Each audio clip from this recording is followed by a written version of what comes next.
Nous recevons aujourd'hui Christian Savard, directeur général de Vivre en Ville, pour aborder les grands enjeux qui marqueront les prochaines élections municipales du 3 novembre. Dans un contexte où la crise du logement est devenue une réalité partout au Québec, s'ajoutant aux défis climatiques, l'organisme propose aux candidats et candidates la plateforme Les 12 travaux de nos collectivités pour les outiller face aux défis du 21e siècle. Notre invité nous parle de cette initiative et de la vision de l'organisme pour l'avenir de nos villes et villages.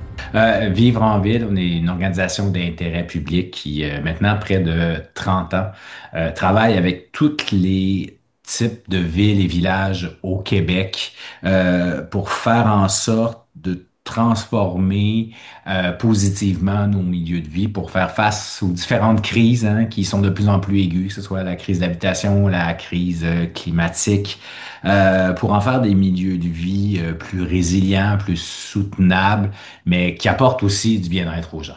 Donc, c'est vraiment ce qu'on fait là, depuis près de 30 ans. D'accord. Et quand on parle de villes et villages, je sais que les réalités Ouais. peuvent être différentes. Si on parle par exemple d'un cas comme une grande ville comme Saint-Indémon, Gaspé, Mhm. mais des plus Mhm. petits villages qui sont ce qu'on a beaucoup aussi en Gaspésie. Oui. Est-ce que vous vous êtes confronté justement, est-ce qu'on peut dire qu'il y a des différences ou la démarche va être la même? Il y a toujours des différences. C'est sûr que je vais pas vivre en ville, on travaille partout au Québec. C'est sûr que lorsqu'on arrive à Mont-Louis, on parlera pas de la même manière et des mêmes sensibilités que si je suis sur le plateau Mont-Royal à Montréal. Mais à la fin, c'est tous des endroits où ce qu'on habite, où ce qu'on vit notre vie, où est-ce qu'on a une habitation, où on a besoin de se déplacer, où le climat fait des siennes. Donc, à la fin, il y a quand même un tronc commun, mais c'est sûr que les réalités sont pas pareilles, mais il y a souvent des défis qui sont semblables. Donc, vraiment, par exemple, nos 12 travaux pour les collectivités qu'on a développés, selon nous, s'adaptent à tous les types de milieux. Mais c'est sûr qu'on va moins parler de transport en commun, quoique on peut en parler aussi en Gaspésie que justement au centre-ville de Québec. Donc, c'est vraiment des enjeux qui finalement peuvent se reconnecter peu importe le type de collectivité, parce qu'il y a quelque chose qu'on fait toutes, c'est habiter dans une communauté pour la plupart d'entre nous. Et elles ont toutes des défis, puis les élections municipales, c'est un bon moment pour en parler. D'accord. Et justement, avant qu'on s'en aille pour faire la connexion avec les Mm. élections, quand vous avez présenté justement Vivre en ville, vous parliez pour le Mm. bien-être des Oui, gens. oui. Comment est-ce que vous le définissez, comment ce terme-là, et il concerne, parce que c'est vrai que ça peut être très très large, mais Mhm. comment est-ce qu'on arrive à ce point-là, puis quels sont les outils que vous metteriez en place pour ça?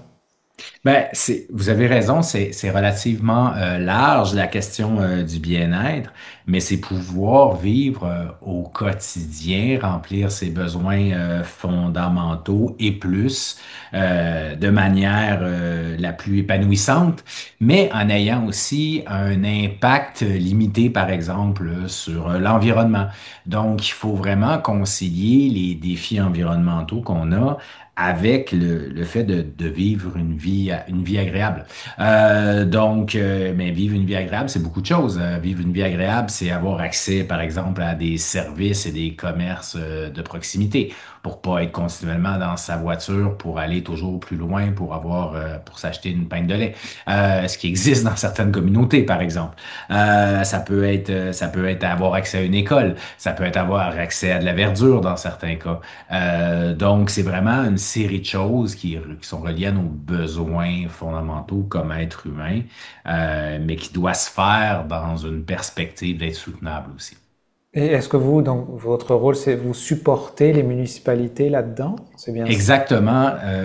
Une bonne partie de notre travail est de supporter les municipalités sur différents enjeux qui les concernent, qui concernent les milieux de vie, qui concernent les territoires.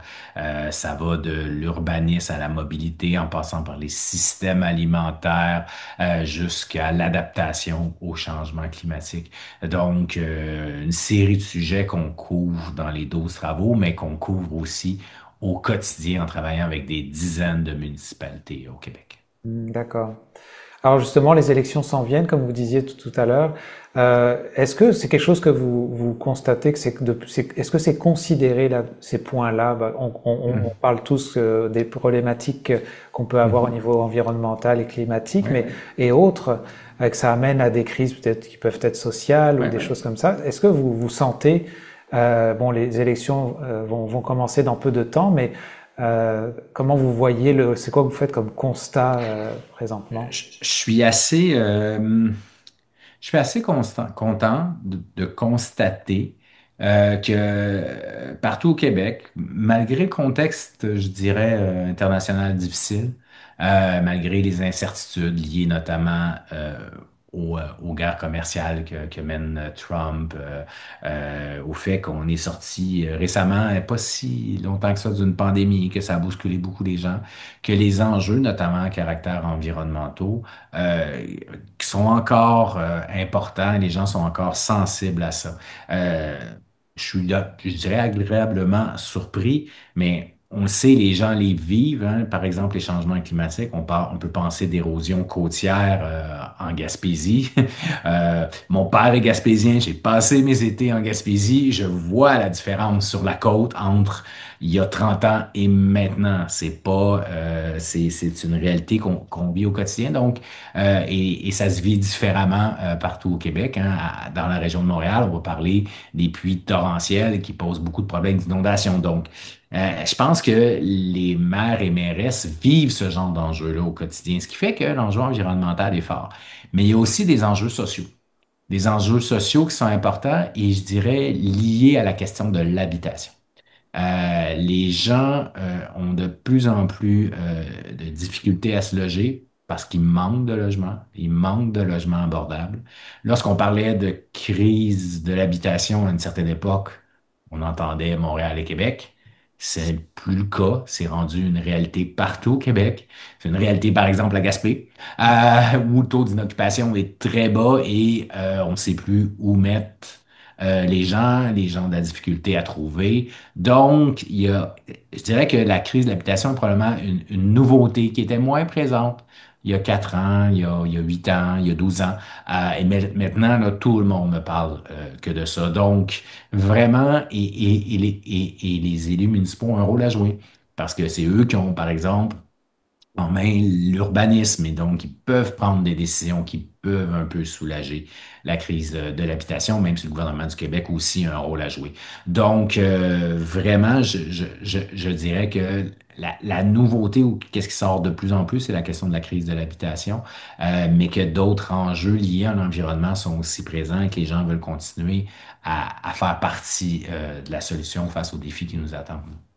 Et pour prendre cet exemple concret là que vous citez comme la crise du Mhm. logement, Mhm. comme par exemple vivre en ville, euh, qu'est-ce que vivre en ville pourrait apporter à une municipalité par rapport pour Mhm. développer ou pour justement essayer de Mhm. pallier à cette crise-là, par exemple?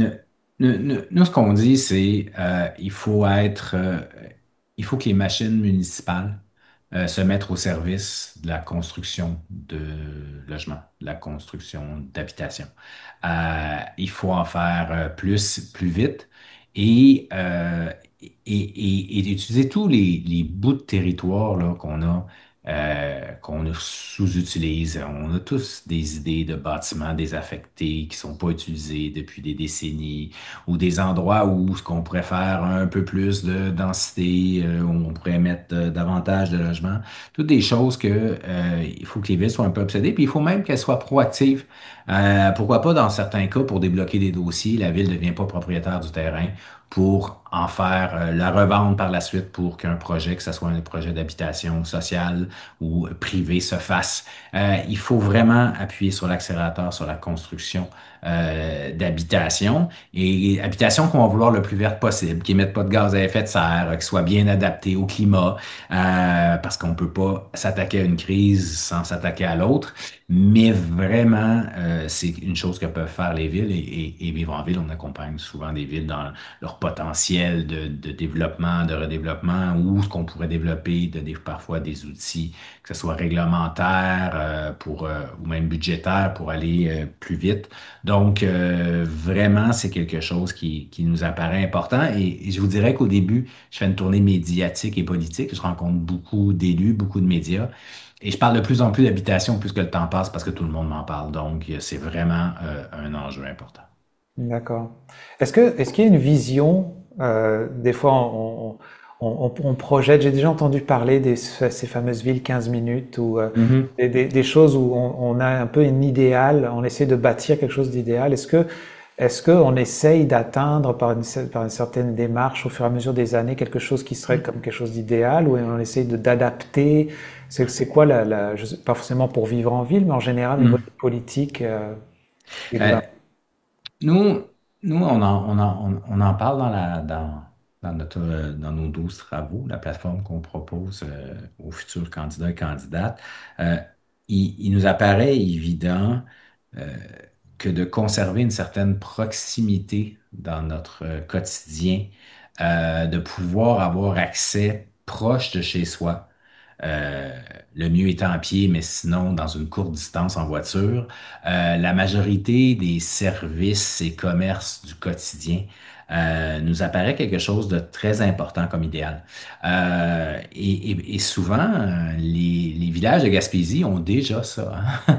C'est des choses que c'est tout à fait possible là, de pouvoir faire beaucoup de choses à courte distance. Et c'est très important pour la qualité de vie. De pas toujours à être dans sa voiture pour faire quoi que ce soit ou l'être de manière courte et quelque chose d'assez est un idéal qui est à la fois bon pour la qualité de vie parce que tu gagnes du temps mais également bon pour l'environnement. Tu te déplaces moins, tu émets moins de gaz à effet de serre, tu utilises moins de ressources. Donc, il y a quelque chose à conserver dans l'idée de proximité. C'est pour ça qu'on aime, même si on s'appelle vivre en ville, c'est pour ça qu'on aime beaucoup les villages. Ces villages où ce qu'on retrouve cet esprit-là de proximité, mais souvent avec un esprit communautaire qui donne un certain filet social. Quand tu te connais, tu t'entraides. Donc, c'est quelque chose qui nous apparaît important à conserver, tout à fait conciliable avec les défis là, du 21e siècle. Donc, il y a quelque chose là-dedans qui relie le passé et le futur, qui nous plaît beaucoup comme vision. D'accord. Et donc, j'aimerais parler un petit peu plus peut-être de vous l'avez nommé déjà deux fois, Mm. les 12 travaux, justement, c'est ce Mm. document qui est à qui il est destiné et Mhm. dans le fond, pourquoi, c'est quoi son objectif?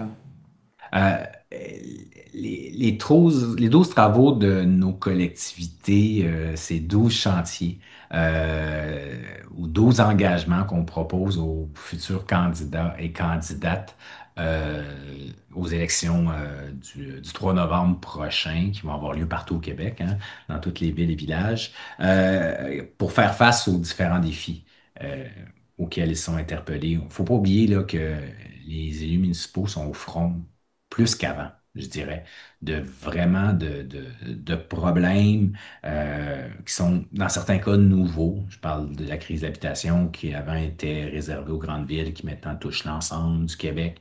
Les questions d'adaptation au changement climatique qui touchent l'ensemble du Québec. Le fait d'avoir à faire notre part dans la lutte contre les changements climatiques. Donc, on propose 12 travaux qui sont en systématique, urbanisme, habitation, écosystème, infrastructure naturelle, climat, énergie, mobilité, agriculture et alimentation, puis équité, écofiscalité. C'est vraiment ce que nous, on propose aux candidats, aux candidates comme plateforme ou inspiration de plateforme parce qu'il faut l'adapter à chacun de ces milieux. Dans certains cas, tu vas parler plus d'une chose, moins de l'autre. C'est pour inspirer les candidats et candidates et on pense que c'est le genre de choses qui doit maintenant, en 2025, se retrouver dans l'ensemble des plateformes si on veut être à la hauteur des défis qu'attendent les élus municipaux. Puis on sent un bel appétit. On est quand même assez content de la réception. Euh, et on espère de voir encore des élus municipaux qui vont être au front sur ces enjeux-là à partir de 2025.